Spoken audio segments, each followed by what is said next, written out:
You don't know my story, all the things that I've been through.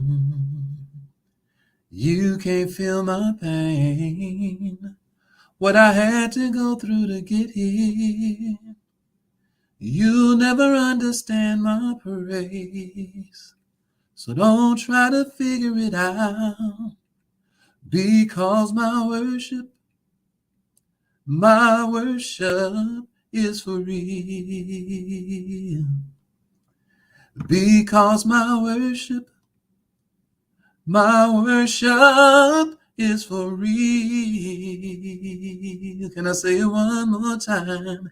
You don't know my story, all the things that I've been through. And you can't feel my pain, what I had to go through to get here. And you'll never understand my praise. Don't try to figure it out, because my worship, it is for real. Because my worship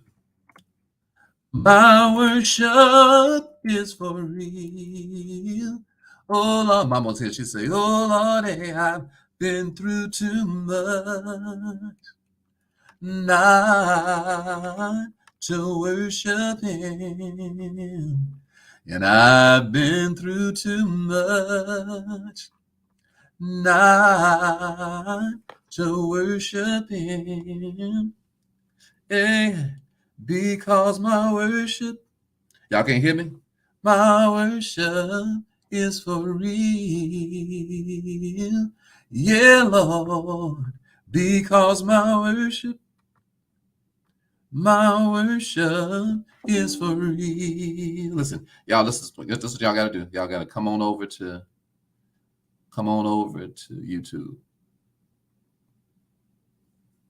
If y'all can't hear me here, all right? Come on over to YouTube. All right. Come on over to YouTube, all you guys listening here on Instagram, because we are about to interview a couple of my friends about real estate. I'm going to teach you guys how to buy real estate. All right, YouTube. Come on over to YouTube. Come on over to YouTube. Come on over to YouTube. All right. See you guys later. So praise the Lord, everybody. Good morning. It's Brother Rick Williams, Gracious Wealth Coach. And what a beautiful day it is in the neighborhood. What a beautiful day it is for a neighbor.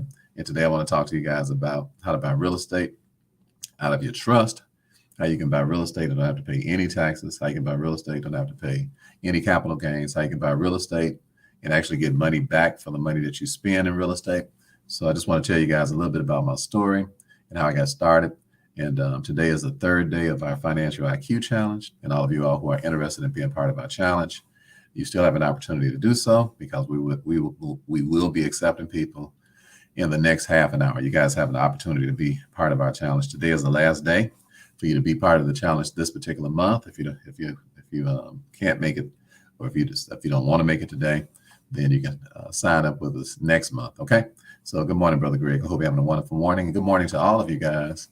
It's a beautiful day in beautiful Honolulu, Hawaii. And I bring you greetings from Waikiki Beach. And Happy New Year to all of you. May this be the best year of your life. May it be full of grace, full of mercy, full of love, full of hope, full of exuberant energy, full of competence. May you reach your goals, and may you exceed your goals. And may you be an amazing asset to the sons and daughters of men. May you be amazing blessing to people, so that when you walk into the room, people will say, man, I sure appreciate you. Brother, I sure appreciate you. Sister, I sure appreciate you. King, I love you. Queen, I love you. And thank you so much for showing up in my life. I pray that that's what will be your reality this year. And it's just a beautiful morning. It's 5:30 in the morning here in Hawaii. And it's just a beautiful day. I'm just so glad to be alive and so glad to be in your presence today. And I pray that you feel the same way about our wonderful love affair that we have as we all gather together and we learn out of this Bible about wealth principles, so that we can take care of our families. So today I want to talk to you for a few minutes about how I got started in real estate. And I have a couple of my friends who are entering into our who will be coming over to join us shortly. So back in 2015, I was working in a warehouse, and I was minding my own business. And the guys, they came by and they said, "Hey, Rick, we heard you can sing a little bit." I mean, they said, "We heard you can sing." So I was like, "Yeah, I sing a little bit." They said, "No, we heard you sing a lot of bit." I said, "Well, what are you asking me?" They said, "We want you to come and sing the national anthem." So I said, "Okay, cool." So I went to sing the national anthem. If I really knew how racist the national anthem was, I would have never sang this song. If I had known the second verse, I didn't know what the second verse. Second verse in the national anthem say them slaves will never be set free. That's the second verse in the national anthem. All of you all Google the national anthem and you'll find out the foolishness we've been singing for 400 years, black folk at least, that's been living in America for 400 years. We've been singing a slavery song, talking about the home of the free, the land of the free. And we've been singing a song, and the second verse of the song, talking about we ain't gonna never let them slaves go. So just listen to it yourself. So I wanted, I sang this song because it was Veterans Day coming up the next day. So I was, of course I want to do anything because I love the veterans and I appreciate what everybody's done and sacrificing their lives for our country. So I went ahead and I sang the song.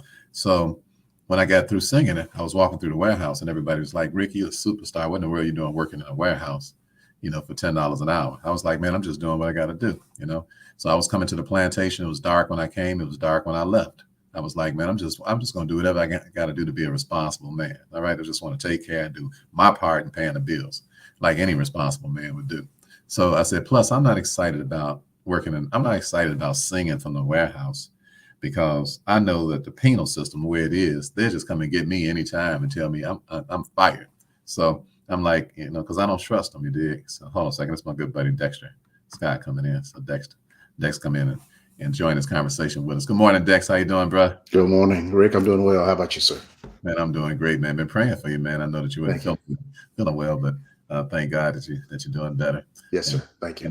And I love you so much. How's Tanya doing? She's doing well. Good. Tyler and the kids? Yeah, they're doing fine. They're blessed. Phenomenal, man. Phenomenal. For all of you guys who don't know Dexter Scott, Dexter and I have been friends for several years now, and Dexter runs his own companies with a couple of 100,000 partners with his companies, and we are real estate partners as well. We do real estate deals together. So we're going to talk to you guys about how we do some of these real estate deals. But Dexter, first of all, I was telling him about how I got into the real estate business, period. Matter of fact, the first real estate check I ever got, I showed it to you the first week we met, didn't I? Yes, sir. Remember that? Remember that? Yeah, it was in Chicago. It was in Chicago. We met in Chicago at a speakers conference with James Dentley, one of Les Brown's colleagues. And we had a great time in that conference. And my first check I got, I showed you my little $10,000 check. I said, check it out. And he was like, "Oh, that's what you do, Brother Rick?" I'm like, "Yeah, that's first check." Isn't that amazing? 2000 it was 2016. So Dexter, I was telling everybody how that transpired because a friend of mine named Glenn came by and saw one of our stage plays. After I got fired from this warehouse, I was letting everybody know how I was singing at a warehouse one week. And then the next week they fired me, like Craig on Friday on his off day. Fired me. That's right. How you doing, Queen Sarita? God bless you this morning.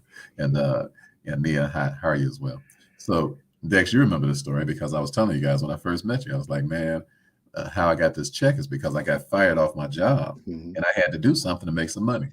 So my friend Glenn, and hopefully he'll make it in with us in this meeting today.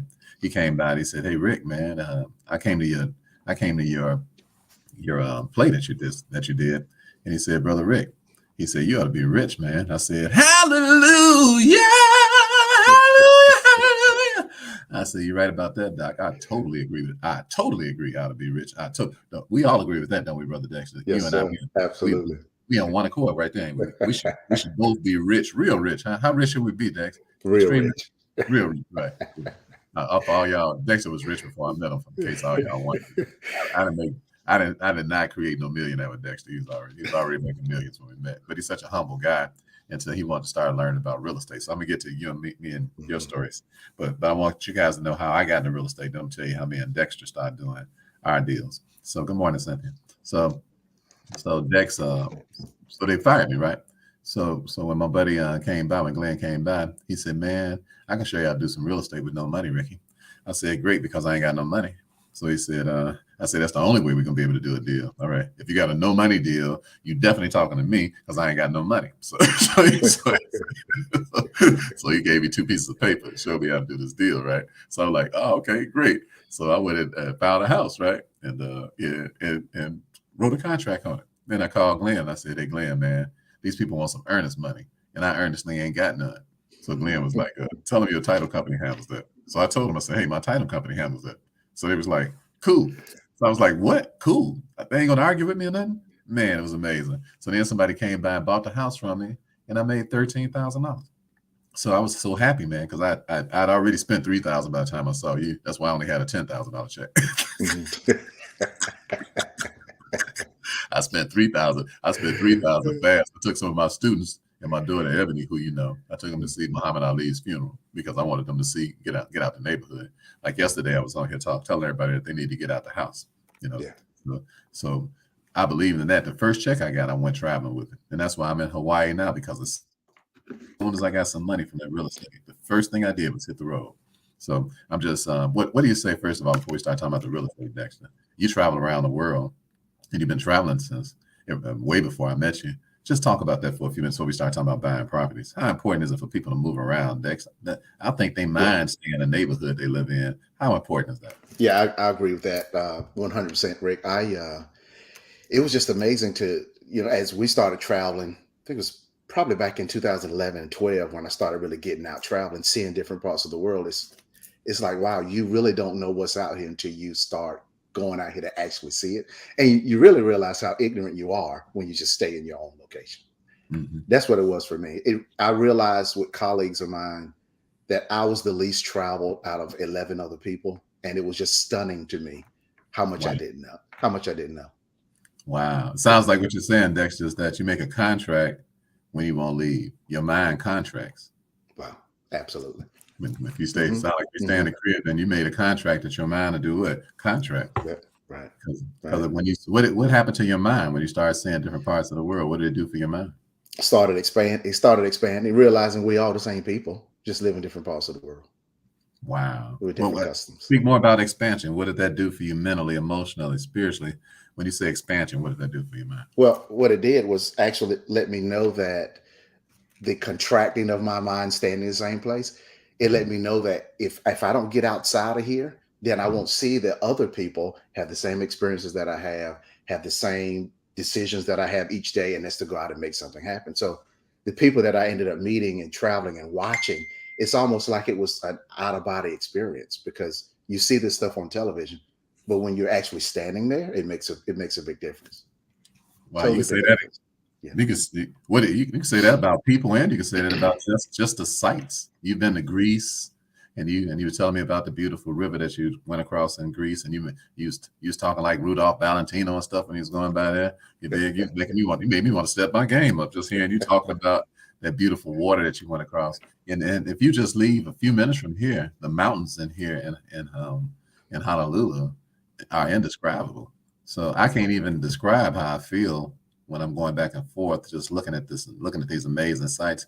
But I know it does something to my mind that I can't really explain. So if I can't explain it, I don't know if you can either. But can you take a shot when you see these things in real life? Yeah. What does it do to your mind? Well, first I know that when we came on top of that mountain in Greece and we looked out and saw that caldera, that volcanic island sitting in the middle, we all just started crying, tears. Hold on. What you call that thing? If I'm caldera, if I'm pronouncing it correctly. Yeah, it was where a volcano had happened years ago, and this island was in the middle and water was around it. So it was a caldera around it, really deep. Wow. Just blue water. We all just started tearing up because we had never seen anything like that in our lives. Gee, goodness. And it makes you realize how large and vast God is, doesn't it? Amen. Mm-hmm. Yes, sir. So let's try to get to some real estate, because your traveling exploits make me feel like a little kid, make me want to step my game up. So let's try to get to some real estate. So when you and I met, first time we met, I said, "Hey man, go my $10,000 check, man." I closed the real estate deal with no money down. I was all excited about $10,000. Well, you can't get excited about 10,000, you can't get excited about 10 million. So I was real excited about that deal. It was my first deal, and then you and I, we started corresponding, and then we just started going back and forth, and I started teaching you some of the things I was doing in the real estate game. So the first time the first thing I showed you was the system, and just how shocked was you to find out one dude wanted to sell you how many properties? If I'm not mistaken, if I remember correctly, it was about 30 some properties, all based on that system. Yeah. And what blew me away was when I saw the system work very quickly. Mhm. I'm like, I cannot believe this. I'm sitting here having this kind of conversation through a system that literally took minutes to set up and Mhm. send out. It was crazy. I just never experienced anything like that. Yeah, what's really Yeah. amazing is that the person solicited you, didn't he? Absolutely. Isn't that amazing? Yep. So for all you guys that are listening, we have a real estate system that shows us everybody that's buying and selling property around the United States, and they reach out to us and tell us that yeah, they want to sell us their properties. So we have a system for that for all you guys that are wondering what we're talking about, and that's how we get our properties around the country. And Dex, you found out that people was trying to reach you not just in one city but clear across the United States. Is that true? Clear across the United States. Right. So you didn't have any problem reaching people that want to buy properties from you. So let's talk a little bit because we only got 15 minutes left, or 10 minutes really, because we got to get ready for our class today. Okay. So let's talk a little bit about how we did our own deal. So once you and I got together, and then I suggested to you, I'm like, Dex, was a few ways you can approach real estate. You can buy and sell these properties without none of your money, or you already got money. So do you just want to make money off your money? And your answer to that was yes. A resounding ching ching. Yes, sir. All right. So I said, well, Dex, I got to warn you, because when we do real estate deals, I don't pay you no money. If you do a deal with me, I'm not going to give you money like no little regular bank or nothing, because I'm going to make a lot of money off any deal we do. So I said, so if you want, maybe like around, 50% or something on your money, then we can do a deal like that, because I really got to cut you in, brother. I can't have you making a couple of little dollars, because I don't believe in that. I believe if I'm going to have you in as a friend, as a partner, that you should get a significant amount of whatever it is that we make. So did you give me a hard time about that 50%, Dexter? Not at all. All right.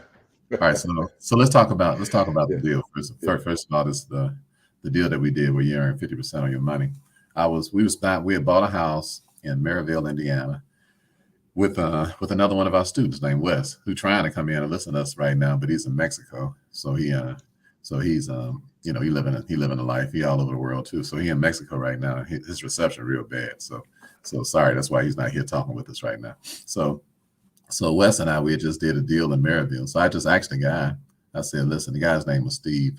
And hello, Stephen. How you doing, by the way? And Felicia, how you doing today too, dear? So I said, Steve, do you know anybody?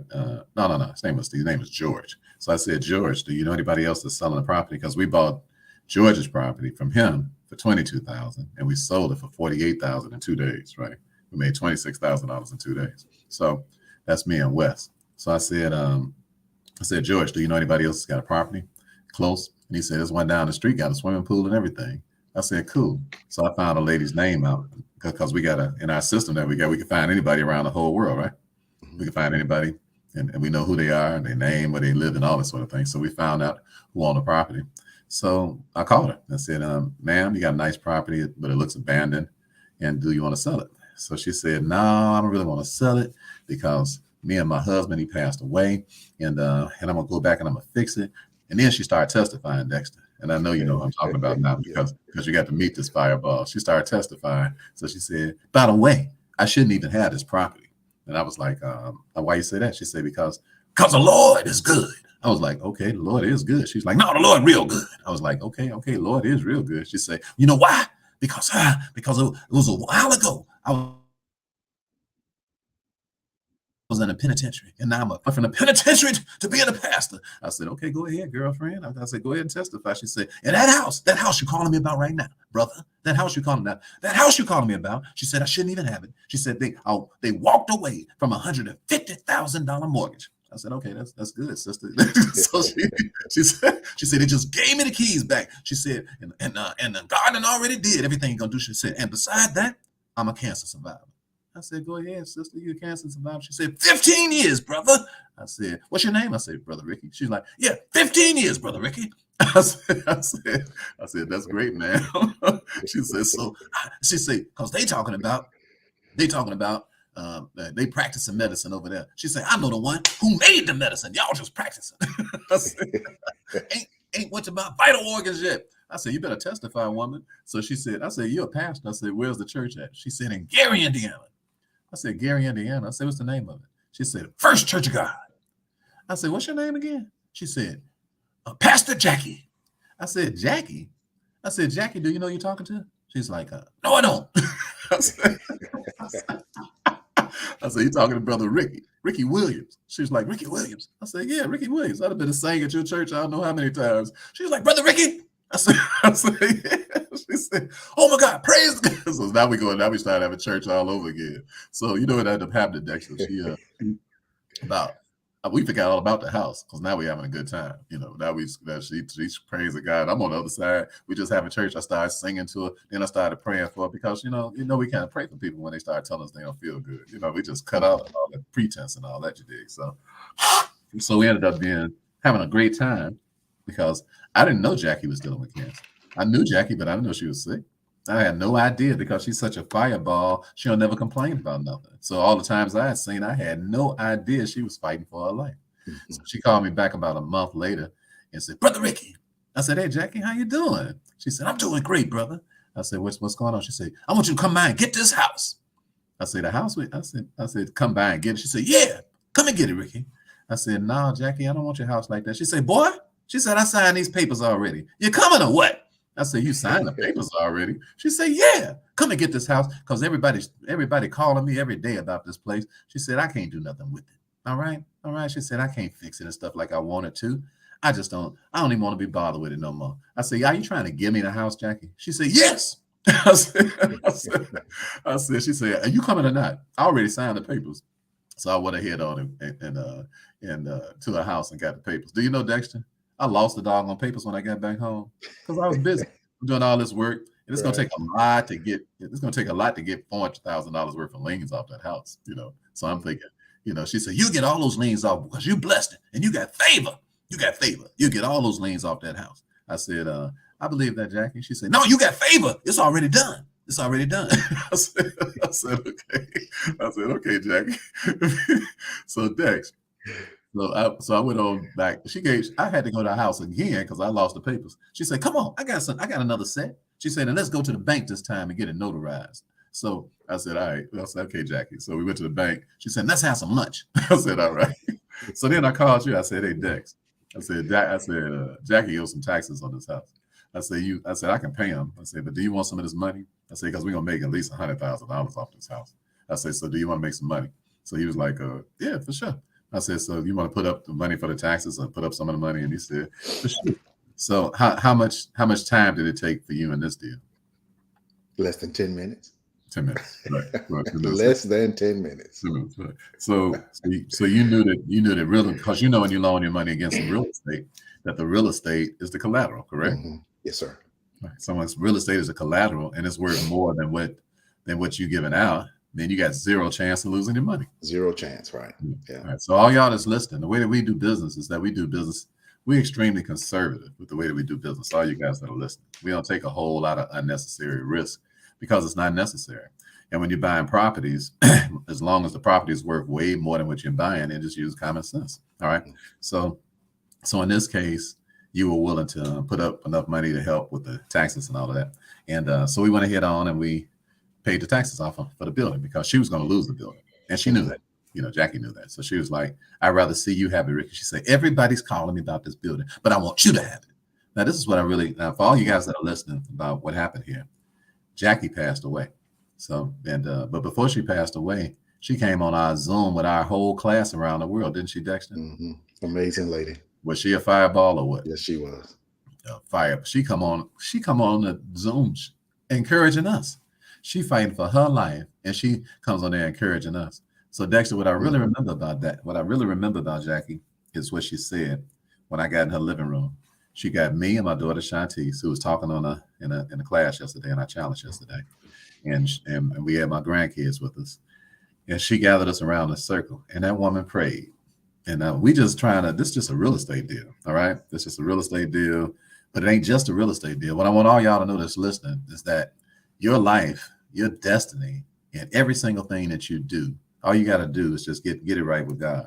And when you start dealing with people, everything you walk into, it's already preordained, you know, and things that happen to you that you cannot do nothing except come and tell the whole world that there's a Savior, and his name is Jesus Christ. And you can't help but give God the glory and give him his credit. Amen.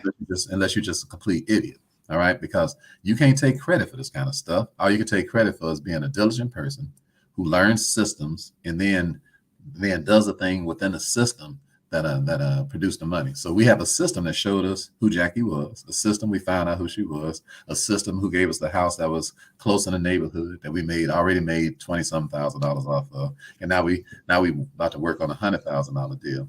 So Jackie prayed for me while I was in her house, Dexter, and she said, "Brother Ricky," she said, "whatever you've been doing up until this point is about to go clear across the world." She said, I declare into your life that you will be on major networks clear across the entire planet, and that the grace of God is on you, and that the grace of God is in your life in multiples beyond description, brother. Everything you touch gonna turn to gold. Man, I felt that thing. When she started preaching, we in her living room.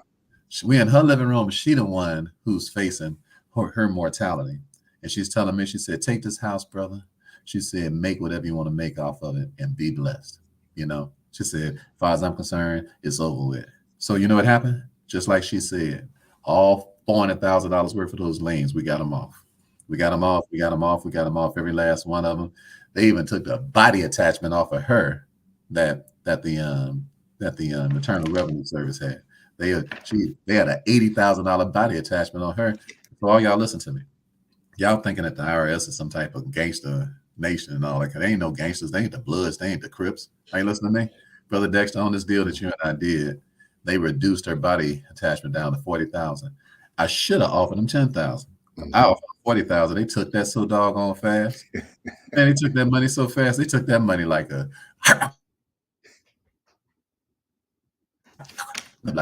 bait off or something. So for all you guys who think the IRS is some type of gangsters, they just a third-party collection agency, just like anybody else. So we got to get on over to class, guys. So Dexter, I just want to say thank you, man, for your participation in that particular deal, and you're a very anointed person. And I just there's Glenn trying to come in. We're gonna go. It's 3 minutes left. Glenn, we gotta go, man. We didn't even got time to bring you on the screen. We out of here, man. The class for the start. They just gonna let's just let Glenn say hi to everybody. Glenn, say hi to everybody at least, man. Come on, say hi to everybody. Because we got to get out of here though, because we got 4 minutes before class start. So Glenn, I don't know if Glenn, are you frozen? Man, my apologies. I'm not. Can you hear me? Yeah, we can hear you. Go ahead, bro. Can you hear me? Yeah, we can hear you. Go ahead. Yes. Man, I've been trying to get on here. I've been trying to get on here for 30 minutes. My Wi-Fi was frozen. Hey, so, I thought you. I know you got to go. I thought you was like Black Panther, brother. I thought you'd never freeze. What you say? I thought you'd never freeze. I thought you was like Black Panther. Man, I guess. You know, it says, it happened once every blue moon. Hold on, we got a question, y'all. Hold on a second. We got a question from Randy. Randy said, "Would you advise to sell stocks and move it into real estate investments?" Well, stocks are way more volatile, but I would never give you some advice, Randy, without knowing your situation. I would never. Anytime somebody just give you some blanket advice and they don't know about what's going on with you, I would not listen to it, because that means that they ain't even paid enough attention to you to find out what's going on with your situation. What stock you talking about selling? What kind of real estate you talking about moving into? So the answer to that, Randy, to answer your question is I don't have enough information to answer that correctly. But if you ever want to talk about it, then we can have a conversation about that. But come through the challenge. I think you've already been in a challenge, Randy. So if you come through the challenge, you can just ask that question in the challenge, and then I can find out exactly what's going on with you, and I can answer it. All right, we got to go right now, guys. Glenn, I want to say I love you, man. Thank you for helping me get into the real estate game. Because of you teaching me what I learned about real estate and showing me how to do my very first deal. Now we travel the whole world, and now we're helping people around the entire continent open up their trust and buy and sell properties out of their trust. So thank you, brother, because you are the catalyst of a worldwide movement. And so we all just want to say thank you, because we appreciate you, because you are directly why we are teaching the whole world what we're teaching, because of you. And all of you guys, I want y'all to understand that you're just one meeting away from being a multimillionaire. All you got to do is just meet one person who knows what you don't know. And then you can take that good work ethic that y'all got and make it happen. Are you picking up what I'm putting down? What you guys say before we go? On three, can we just say partnerships on three? On three. All right. 1, 2, 3. What we got to say, fellas? Partnerships. Partnerships. That's what it's all. Partnerships. That's what it's all about. All right. I love you guys. We're about to start class right now. Everybody, myfinancialiqchallenge.com. It's about to go down. Love you guys. I'll see you in a second. I'll see you in class. God bless. God bless. God bless. God bless.